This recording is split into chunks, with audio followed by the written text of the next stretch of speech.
नमस्कार dear students, doctor S Yadav आपका हार्दिक स्वागत करता है, अभिनंदन करता है। डियर स्टूडेंट्स, हम बात कर रहे थे तुर्क राजपूत संबंध। आज तुर्क राजपूत संबंध का लास्ट एपिसोड है।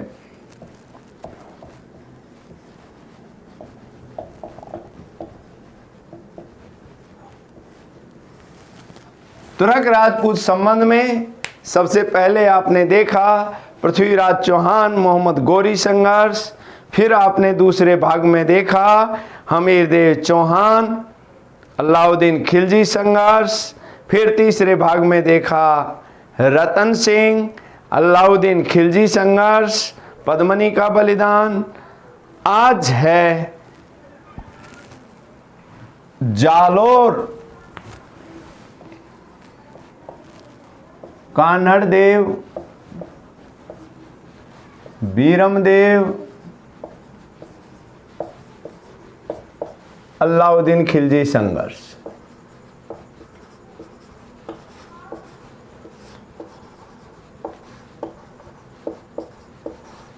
कान्हड़देव बीरमदेव अलाउद्दीन खिलजी संघर्ष।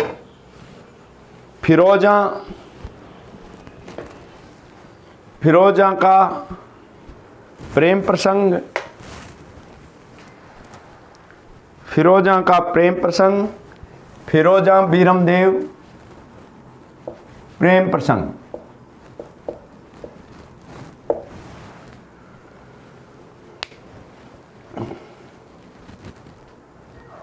अलाउद्दीन खिलजी और कान्हड़देव के मध्य संघर्ष का मूल जो कारण था वो था अलाउद्दीन खिलजी का गुजरात आक्रमण।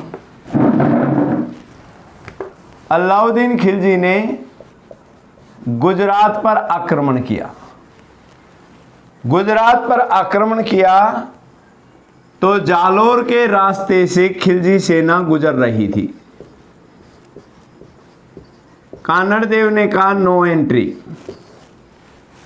कान्हड़देव ने इसे एंट्री नहीं दी। किसकी सेना को? खिलजी की सेना को कान्हड़देव ने एंट्री नहीं दी। खिलजी की सेना को एंट्री नहीं दी, नो एंट्री। इससे खिलजी नाराज था, लेकिन फिर भी वो मेवाड़ के रास्ते से होकर गुजरात पहुंच गए। 4 सेनानी गुजरात गए थे के अब्रू, मोहम्मद शाह, उलूग खां, नुसरत खां।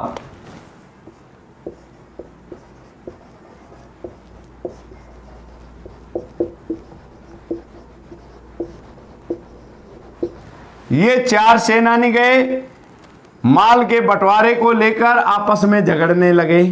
एक दोनों भाइयों का ये गुट बन गया, एक दोनों का ये गुट बन गया। आपस में जैसे ही इनका संघर्ष चल रहा था तो कान्हड़देव ने इनकी सेना को लूट लिया। कान्हड़देव ने इसकी सेना को लूट लिया, लूट का माल लेकर चला गया।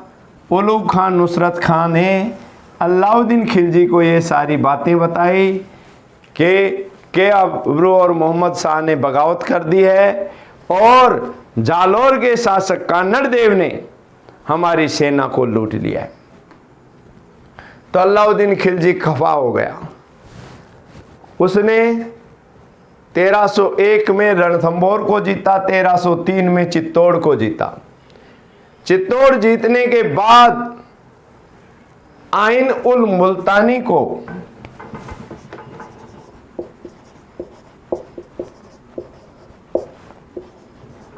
आइन उल मुल्तानी नामक सेनापति था अलाउद्दीन खिलजी का। आइन उल मुल्तानी को किसके पास भेजा? कान्हड़देव को पराजित करने के लिए भेजा। कान्हड़देव ने कहा मोस्ट वेलकम। वो आइन मुल्तानी के साथ प्रेम पूर्वक व्यवहार किया। आइन मुल्तानी ने कान्हड़देव को समझा बुझाकर अलाउद्दीन के दरबार में लेकर चला गया। कान्हड़देव अलाउद्दीन खिलजी के दरबार में जाता है तो अलाउद्दीन खिलजी कहता है कि मैंने चौहानों को अपने पैरों के नीचे कुचल दिया है। अब कोई राजपूत मेरे सामने सिर नहीं उठाएगा। ये बात कान्हड़ देव को अच्छी नहीं लगी और कान्हड़ देव अलाउद्दीन खिलजी का दरबार छोड़कर जालोर आ गया। अलाउद्दीन खिलजी का दरबार छोड़कर जैसे ही कान्हड़ देव जालोर आ गया और जालोर पहुंचा तो बीरम देव ने पूछा, पिताश्री क्या हुआ? तो कान्हड़ देव कहने लगा कि चौहानों का बहुत बड़ा अपमान हुआ है, लेकिन बेटे तू जा, मैं बूढ़ा हो गया हूं, तुम जाओ और अलाउद्दीन खिलजी के दरबार में सेवा दे। बीरम देव सोनगरा जब अलाउद्दीन खिलजी के दरबार में पहुंचता है तो उसकी स्थिति क्या होती है?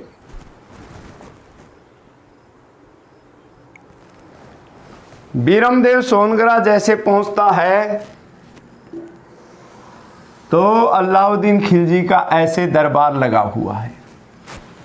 यहां अलाउद्दीन बैठा हुआ है, अलाउद्दीन खिलजी। यहां सारे दरबारी बैठे हुए हैं। ओपन दरबार है स्टेडियम में। ये स्टेडियम का ओपन दरबार है। यहां हाथी लड़ रहे हैं।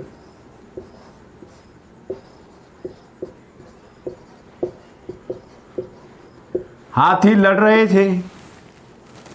यहां महल के झरोखों से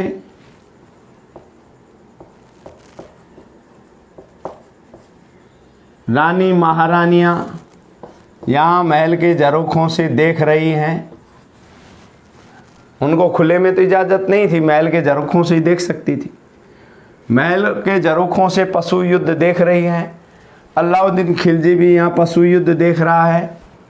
दो हाथी आपस में लड़ रहे हैं तो इन दोनों में से ये हाथी पागल हो गया और पागल होकर भागने लगा। इसके पीछे ये दूसरा हाथी भागने लगा और ये हाथी सीधा डायरेक्ट अलाउद्दीन खिलजी के पास। अलाउद्दीन खिलजी के सामने जैसे हाथी गया, इसके बॉडीगार्ड वगैरह जो थे वो सब भाग छूटे अपनी जान बचाकर।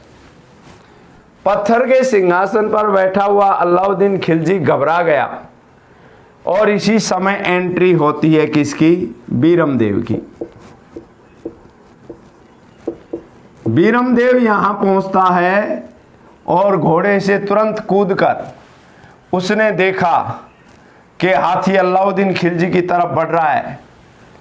वो यहां महावत के हाथ से सरिया छीनकर कूदता हुआ चला जाता है और सीढ़ियों के ऊपरले छोर पर जाके जैसे ही अलाउद्दीन खिलजी के पास हाथी झपट रहा था, अलाउद्दीन खिलजी से भागा नहीं गया, वो ऐसे पड़ा हुआ है। जैसे ही ये पड़ा हुआ है वैसे हाथी झपट रहा है अलाउद्दीन खिलजी पर। उसी समय बीरम देव इस हाथी के ऊपर छलांग लगा देता है। हाथी के ऊपर छलांग लगाकर उसके सिर पे बैठकर उसका सिर सरियों से पीटने लग जाता है। हाथी को कंट्रोल कर लेता है। ये रानी महारानियां सब चिल्ला रही थी कि बचाओ कोई अलाउद्दीन को। ये सारे दरबारी भाग चुके थे, लेकिन एक वीर था बस, और वो वीर कौन था? बीरम देव। यहां से अलाउद्दीन खिलजी की लड़की फिरोजा यह दृश्य देख रही थी, जोर जोर से रो रही थी। लेकिन जैसे ही हाथी को कब्जे में कर लिया बीरम देव ने और उसने घुमाकर हाथी को यहां जंजीर में बांध दिया। किससे बांध दिया? जंजीर से बांध दिया। हाथी को जैसे ही जंजीर से बांध दिया, बीरम देव की वीरता से फिरोजा बहुत प्रभावित हुई और उसने मन ही मन में विचार किया कि शादी करूं तो इस युवक से करूं, अन्यथा करूं ही ना। यानी वो फिरोजा फिदा हो गई और वो शादी करने के लिए आतुर है। किससे? बीरम देव से। उधर अलाउद्दीन खिलजी बड़ा खुश होता है और कहता है जीवन बचा लाखों पाए, वारे वीर तू ये बता तेरा परिचय क्या है, कौन है तू। वो कहता है बीरमदेव, मैं कानड़ देव का पुत्र बीरमदेव हूं, मैं कानड़ देव का पुत्र बीरमदेव हूं। तो बीरमदेव को स्वर्ण मुद्राएं देता है अलाउद्दीन खिलजी और कहता है कि आज तूने मेरी जान बचाई है, शाबाश वीर, आज से तू हाथी सेना का प्रधान सेनापति होगा। उधर थोड़ी देर बाद दासी आती है, जो धायमा थी, धायमा आती है किसकी, फिरोजा की, फिरोजा की धायमा गुलविसत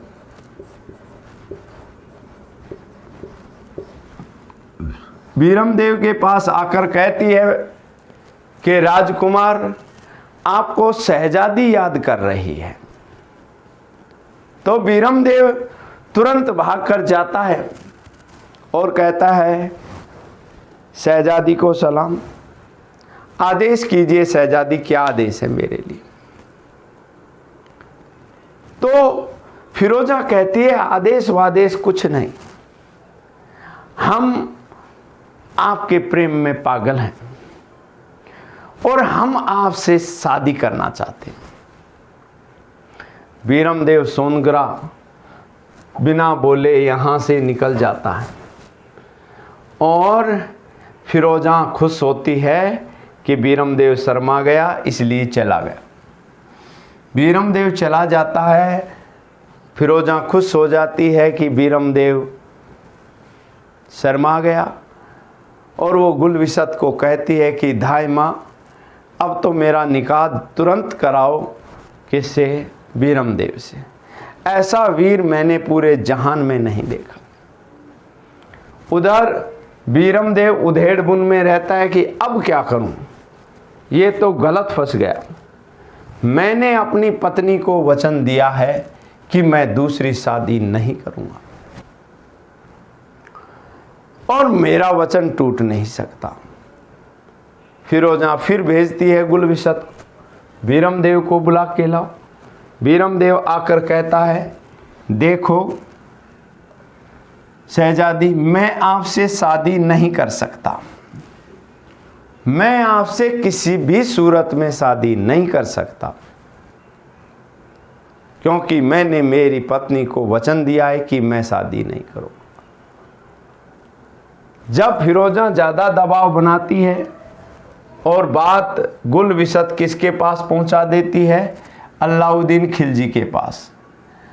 अलाउद्दीन खिलजी के पास गुलविसत ने बात पहुंचाई कि महाराज फिरोजा बीरमदेव से शादी करना चाहती। तो अलाउद्दीन खिलजी ने कहा कोई बात नहीं, कर देंगे, लेकिन बीरमदेव को इस्लाम धर्म स्वीकार करना पड़ेगा।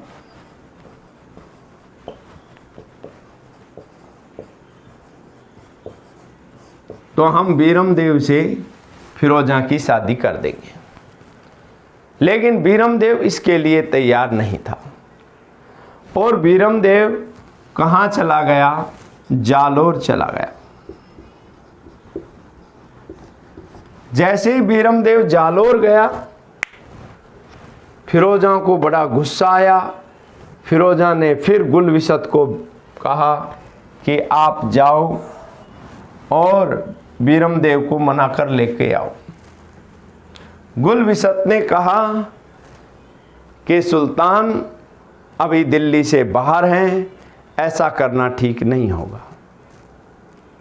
तो फिरोजा सेना लेकर, खुद सेना लेकर जालोर पहुंच जाती है। कानड़ देव फिरोजा का स्वागत करता है, आओ शहजादी कैसे आना हुआ, कि मैं आपके पुत्र से शादी करना चाहती हूँ, आपका पुत्र हमें चाहिए। तो उसके बाद कानड़ देव कहता है कि मैं बीरमदेव को दिल्ली भेज देता हूँ, आप दिल्ली पहुँचो, बीरमदेव दिल्ली आ रहा है। फिरोजा वापस दिल्ली चली जाती है खाली हाथ। फिर विचार करती रहती है कि मुझे तो बीरमदेव चाहिए ही चाहिए, चाहे कुछ भी हो। वो गुलविसत को कहती है कितने दिन हो गए बीरमदेव का कोई अता पता नहीं है, आप जाइए, आप बीरमदेव को लेके आइए। तभी कमालुद्दीन गुर्ग कहता है कि शहजादी, मैं जाऊंगा और मैं बीरमदेव को लेके आऊंगा।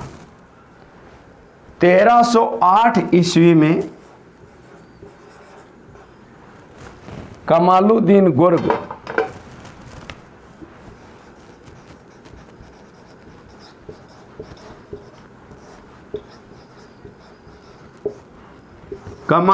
गुर्ग ने सिवाना पर आक्रमण किया और सिवाना के शासक शीतल देव को पराजित कर दिया।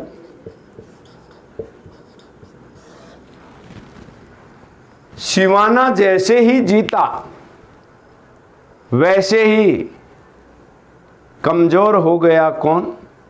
जालोर, क्योंकि जालोर का आधार स्तंभ सिवाना था। अब क्या होता है कि जालोर पर आक्रमण कमालुद्दीन गुर्ग नहीं करता है, सिवाना तक ही रहता है। सिवाना को जीतकर इसका नाम खैराबाद कर देता है। क्या कर देता है? खैराबाद। उसके बाद गुलविसत को फिर भेजती है फिरोजा कि मुझे जिंदा या मुर्दा चाहिए। कौन? बीरमदेव। मेरा बीरमदेव मेरा नहीं तो और किसी का नहीं।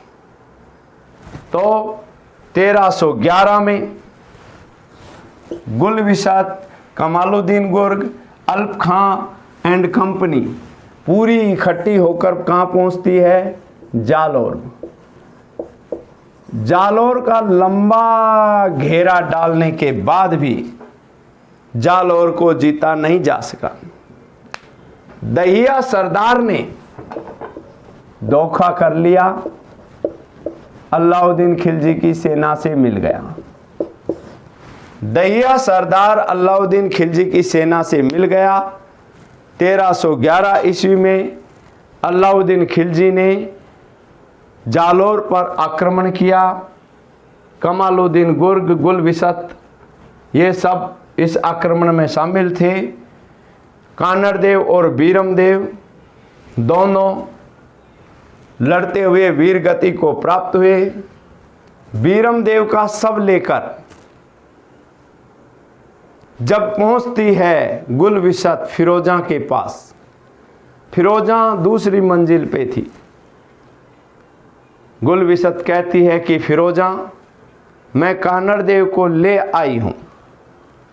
तो फिरोजा ऊपर से ही छलांग लगा देती है, दौड़कर आती है पालकी में। जैसे ही कानड़देव का शव देखा तो शव भी उसका मुख दूसरी तरफ हो गया।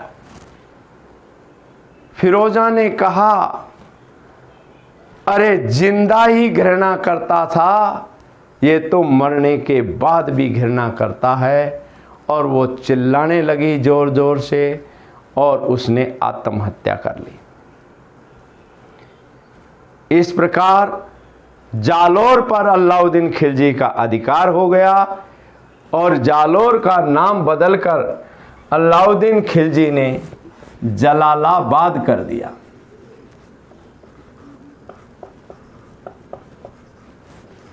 मोहनोत नैनसी, बीरमदेव सोनग्रारी बात, कानड़देव प्रबंध ग्रंथों में फिरोजा और बीरमदेव की प्रेम कहानी का वर्णन किया गया। इस प्रकार अलाउद्दीन खिलजी का राजपुताना का अभियान पूर्ण हुआ। तुर्क राजपूत संघर्ष समाप्त होता है। जय हिंद, नमस्कार। हमारे चैनल को सब्सक्राइब कीजिए, लाइक कीजिए और ज़्यादा से ज़्यादा तक शेयर कीजिए।